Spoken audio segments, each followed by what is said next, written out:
Hurston was an extraordinarily witty woman, and she acquired an instant reputation in New York for her high spirits and side-splitting tales of Eatonville life.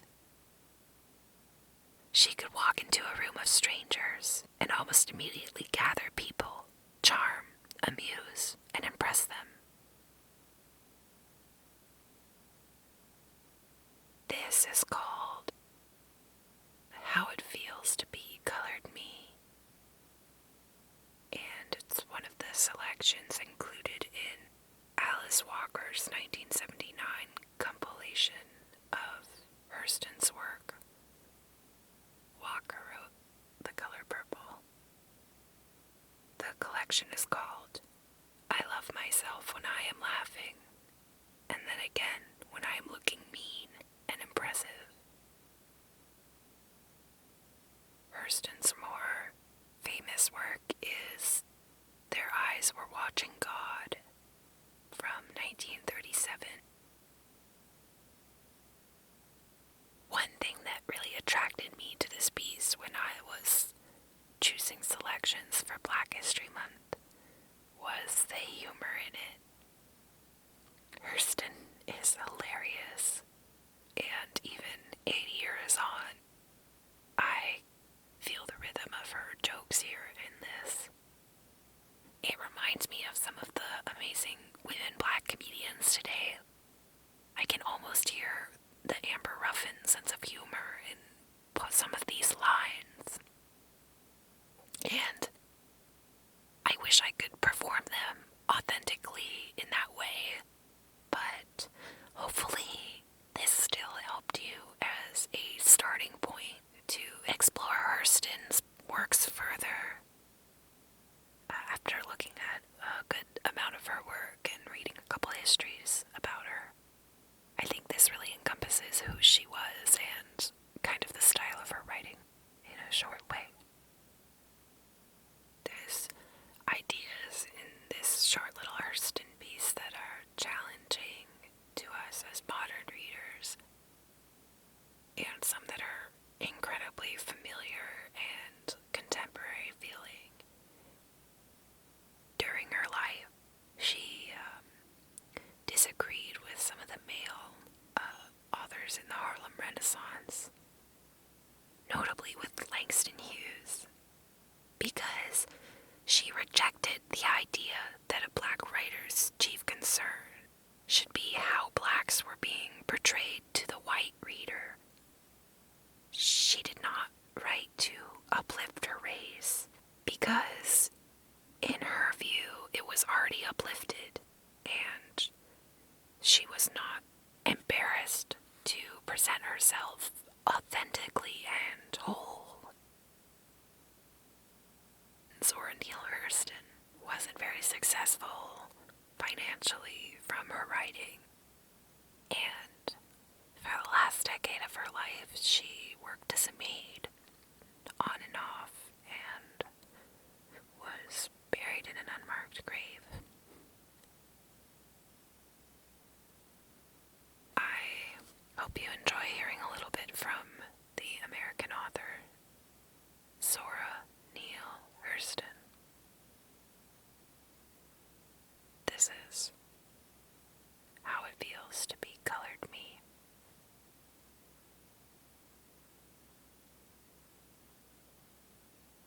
I am colored, but I offer nothing in the way of extenuating circumstances, except the fact that I am the only Negro in the United States whose grandfather on the mother's side was not an Indian chief.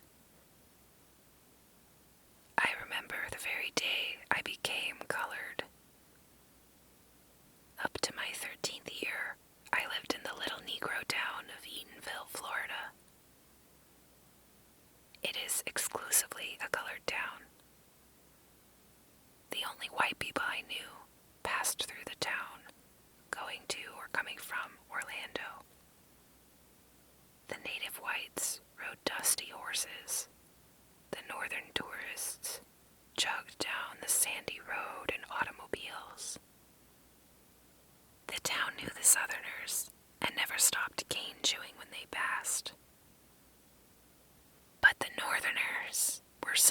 else again. They were peered at cautiously from behind the curtains by the timid. The more venturesome would come out on the porch to watch them go past, and got just as much pleasure out of the tourists as the tourists got out of the village.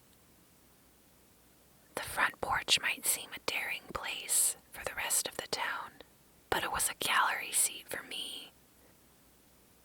My favorite place was atop the gate post, proscenium box for a born first-nighter.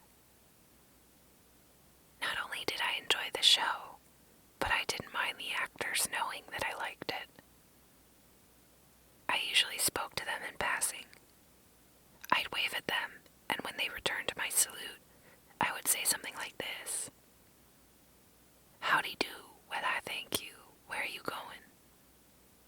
Usually, automobile or the horse paws did this, and after a queer exchange of compliments, I would probably go a piece of the way with them, as we say in farthest Florida. If one of my family happened to come to the front in time to see me, of course negotiations would be rudely broken off.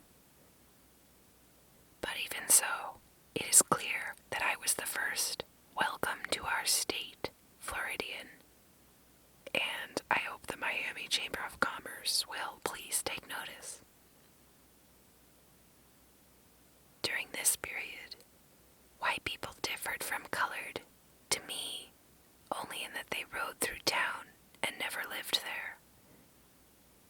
They liked to hear me speak pieces and sing and wanted me to dance the Parsimala and gave me generously of their small silver for doing these things, which seemed strange to me, for I wanted to do them so much that I needed bribing to stop. Only they didn't know it. The colored people gave no dimes. They deplored any joyful tendencies in me. But I was their Zora, nevertheless. I belonged to them, to the nearby hotels, to the county, everybody's Zora.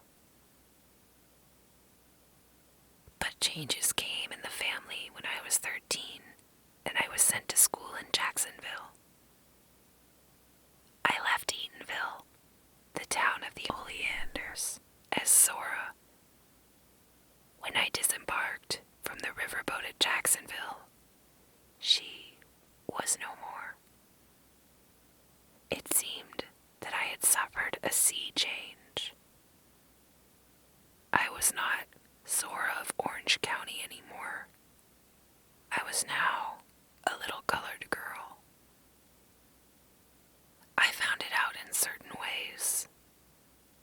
In my heart, as well as in the mirror, I became a fast brown, warranted not to rub nor run.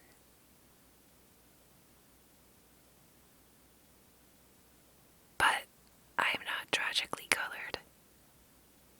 There is no great sorrow dammed up in my soul, nor lurking behind my eyes. I do not mind at all. I do not belong to the sobbing school of Negrohood, who hold that nature somehow has given them a low-down, dirty deal, and whose feelings are all hurt about it. Even in the helter-skelter skirmish that is my life, I have seen that the world is to the strong, regardless of a little pigmentation, more or less. No, I do not weep at the world. I am too busy sharpening my oyster knife. Someone is always at my elbow, reminding me that I am the granddaughter of slaves. It fails to register depression with me. Slavery is 60 years in the past. The operation was successful, and the patient is doing well. Thank you. The terrible struggle that made me an American out of a potential slave said, on the line. The Reconstruction said, get set. And the generation before said, go. I am off to a flying start, and I must not halt in the stretch to look behind and weep. Slavery is the price I paid for civilization, and the choice was not with me. It is a bully adventure, and worth all that I have paid through my ancestors for it. No one on earth ever had a greater chance for glory. The world to be won and nothing to be lost.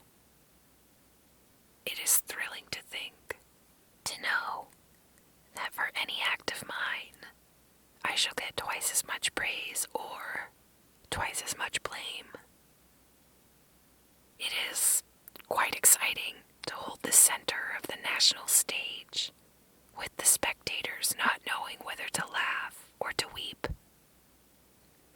The position of my white neighbor is much more difficult. No brown specter pulls up a chair beside me when I sit down to eat. No dark ghost thrusts its leg against mine in bed. The game of keeping what one has is never so exciting as the game of getting. I do not always feel colored. Even now, I often achieve the unconscious Zora of Eatonville before her hijera. I feel most colored when I am thrown against a sharp white background. For instance, at Bernard, besides the waters of the Hudson, I feel my race. Among the 1,000 white persons, I am a dark rock, surged upon and overswept. But through it all, I remain myself. When covered by the waters, I am. And the ebb but reveals me again. Sometimes it is the other way around. A white person is sat down in our midst, but the contrast is just as sharp for me. For instance, when I sit in the drafty basement that is the New World Cabaret with a white person, my color comes. We enter chatting about any little nothing that we have in common, and are seated by the jazz waiters. In the abrupt way that jazz orchestras have, this one plunges into a number. It loses no time in circumlocutions, but gets right down to business.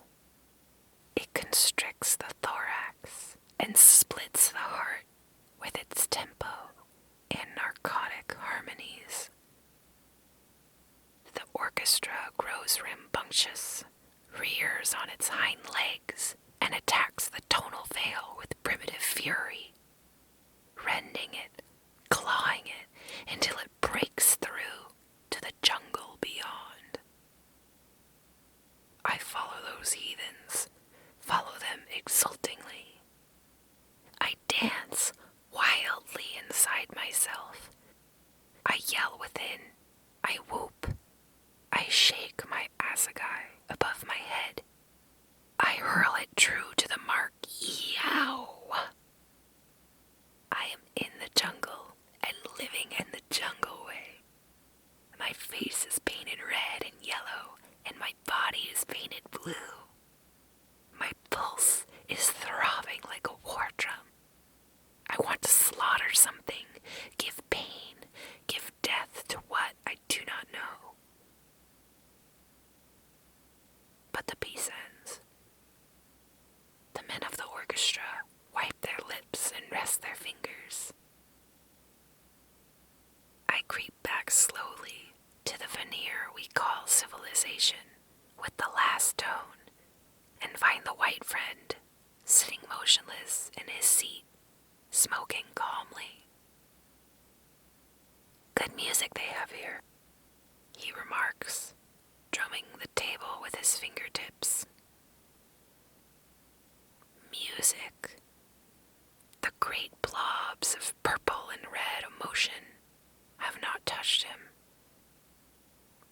has only heard what I felt. He is far away, and I see him but dimly across the ocean and the continent that have fallen between us. He is so pale with his whiteness then, and I am so colored.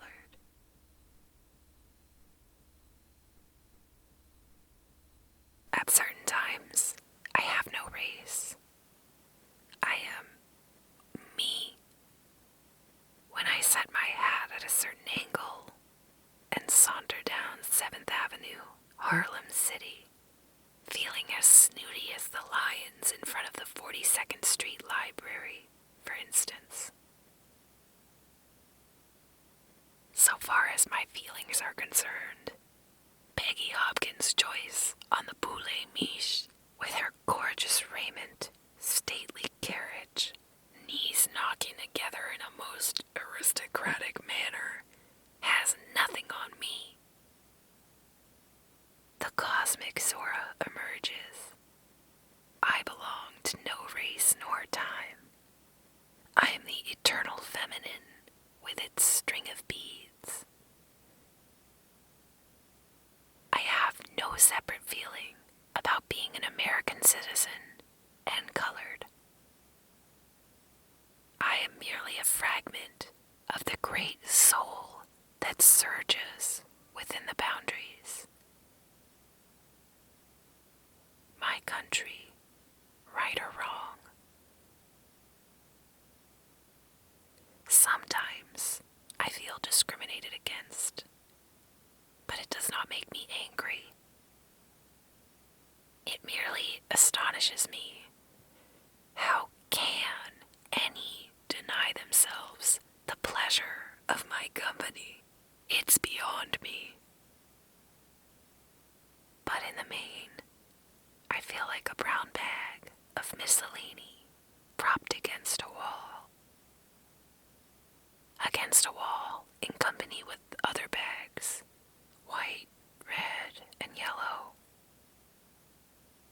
Pour out the contents, and there is discovered a jumble of small things, priceless and worthless. A first water diamond, an empty spool, bits of broken glass, lengths of string, a key to a door long since crumbled away, a rusty knife blade, old shoes saved for a road that never was and never will be, a nail bent under the weight of things too heavy for any nail, a dried flower or two still a little fragrant. In your hand is the brown bag. On the ground before you is the jumble it held.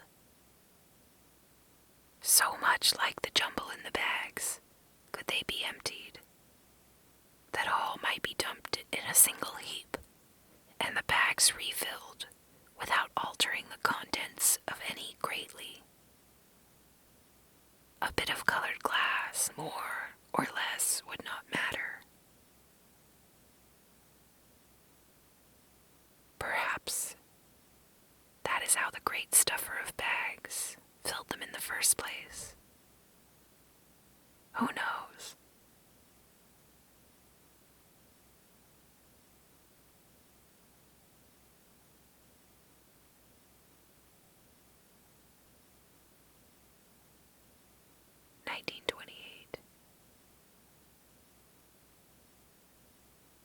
A couple of footnotes.